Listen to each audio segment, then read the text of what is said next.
Guys what's up. आज हम आपके लिए लेकर आए हैं क्लास 11 बायोलॉजी के चैप्टर 1 द लिविंग वर्ल्ड का 4th लेक्चर, जो कि है हमारा लास्ट लेक्चर। हम इस पूरे चैप्टर को 4 पार्ट्स में कवर करने वाले थे, जिसका हमने 3 पार्ट्स आपको प्रोवाइड करा दिया है। ये हमारा 4th लेक्चर है, तो आइए स्टार्ट करते हैं। स्टार्ट करने से पहले हम अपने कल के क्वेश्चन का आंसर दे देते हैं। जैसा कि हमने आपसे पूछा था, 2 organisms belong to the same phylum but not to the same order, they belong to the same। Friends, इसका लिटरल मतलब ये हुआ कि 2 ऑर्गेनिज्म हैं, वो सेम फाइलम से बिलोंग करते हैं बट सेम ऑर्डर से बिलोंग नहीं करते। तो वो किस कैटेगरी, कौन सी ऐसी कैटेगरी होगी जिससे जो उनमें सेम होगी? आपके ऑप्शन है स्पीशीज, जेनस, क्लास, फैमिली। तो फ्रेंड्स देखिए, ऑर्डर के अगर 2 ऑर्गेनिज्म का ऑर्डर ही सेम नहीं है तो उनके नीचे वाली कैटेगरीज भी कोई भी सेम नहीं होंगी। और देखिए, ऑर्डर से नीचे जो कैटेगरीज आती हैं वो है स्पीशीज, जेनस एंड फैमिली। ये तीनों ऑर्डर से नीचे की कैटेगरीज हैं, बट क्लास ही सिर्फ ऐसी कैटेगरी है जो ऑर्डर से ऊपर आती है। तो फ्रेंड्स देखिए, स्पीशीज, जेनस और फैमिली तो हो ही नहीं सकते उन दोनों में सेम, इसलिए class is the right option. चलिए स्टार्ट करते हैं आज का हमारा topic, taxonomical aids. Friends, taxonomical aids का मतलब होता है कुछ ऐसी चीज़ें जो हमको टैक्सोनॉमी की स्टडी करने में हेल्प करती हैं। The things which help in the study of taxonomy are called as the taxonomical aids. Friends, जो वर्ड है ना एड्स, उसका लिटरल मतलब ही होता है टू हेल्प। टैक्सोनॉमिकल एड्स के कुछ एग्जाम्पल दिए हुए हैं एनसीईआरटी में, जो कि हैं herbarium, botanical gardens, museum, zoological parks, keys, flora, manuals and monograph. इन सबको हम 1 बाय 1 स्टडी करते चलते हैं। देखिए फ्रेंड्स, सबसे पहले हम हर्बेरियम की स्टडी करते हैं। फ्रेंड्स, हर्बेरियम को ड्राई गार्डन भी बोला जाता है, इसलिए क्योंकि यहाँ पर जो प्लांट स्पेसिमेन होते हैं उनको ड्राई किया जाता है, प्रेस किया जाता है, प्रिजर्व किया जाता है एक शीट ऑफ पेपर पे, जिसको हम बोलते हैं हर्बेरियम शीट। ठीक है, इस तरीके से ये हमारी हर्बेरियम शीट, और यहाँ पर हमने प्लांट स्पेसिमेन को ड्राई, प्रेस्ड एंड प्रिजर्व करके रखा हुआ है। जो हर्बेरियम शीट है फ्रेंड्स, उसका जो साइज़ होता है वो है 11.5 इंटू 16.5 इंचेस। और ये जो हर्बेरियम शीट्स होती हैं वो हर्बेरियम में, माने कि ड्राई गार्डन में, एक क्लासिफिकेशन सिस्टम के अकॉर्डिंग अरेंज की जाती हैं। जो इन्फॉर्मेशन प्रोवाइड की जाती है हर्बेरियम शीट पे वो है किसी प्लांट का botanical name and local name both, उस प्लांट की फैमिली, कि किस फैमिली से वो बिलोंग करता है, डेट ऑफ कलेक्शन, किस डेट में वो प्लांट कलेक्ट किया गया है, नेम ऑफ द कलेक्टर, किसने उसे कलेक्ट किया है, एंड प्लेस ऑफ कलेक्शन, की वो प्लांट कहाँ पर कलेक्ट किया गया है। ये सारी इन्फॉर्मेशन हमारे हर्बेरियम शीट पर प्रोवाइड की जाती है और ये इम्पॉर्टेंट है, एनसीईआरटी में दी हुई है, आप पढ़ लीजिएगा। अब आते हैं बोटेनिकल गार्डन्स पर।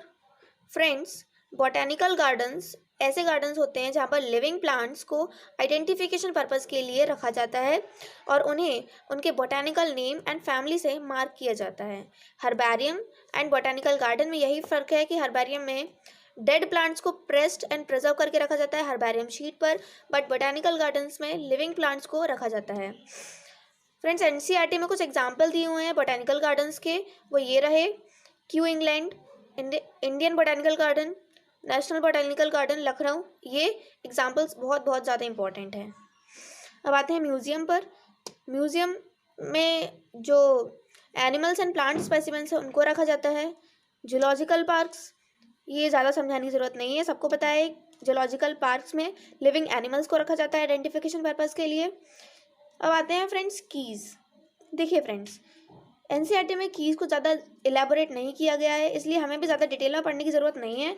यहाँ से कुछ की पॉइंट्स इंपॉर्टेंट हैं, जैसे कि जो कीज़ होती हैं वो कंट्रास्टिंग कैरेक्टर्स का एक पेयर होती हैं, जो कि बेस्ड होती है सिमिलरिटीज़ एंड डिसिमिलरिटीज़ पर।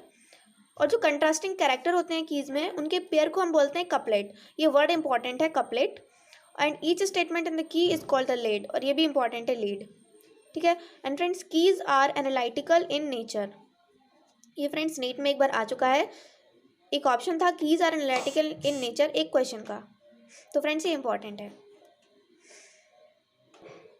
अब देखिए फ्रेंड्स, अब हम आते हैं फ्लोरा पर।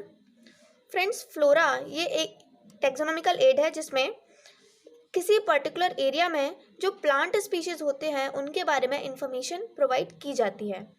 ओके फ्रेंड्स, एक वर्ड होता है फौना, यहाँ पर नहीं है बट उसमें प्लांट की जगह एनिमल स्पीशीज होती हैं, किसमें, फौना में।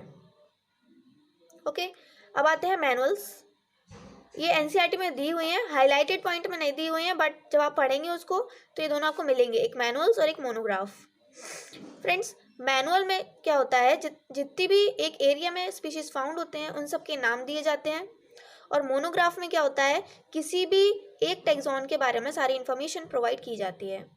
Manuals contain information about the names of species found in an area and monograph contain information about one taxon और कैटेगरी।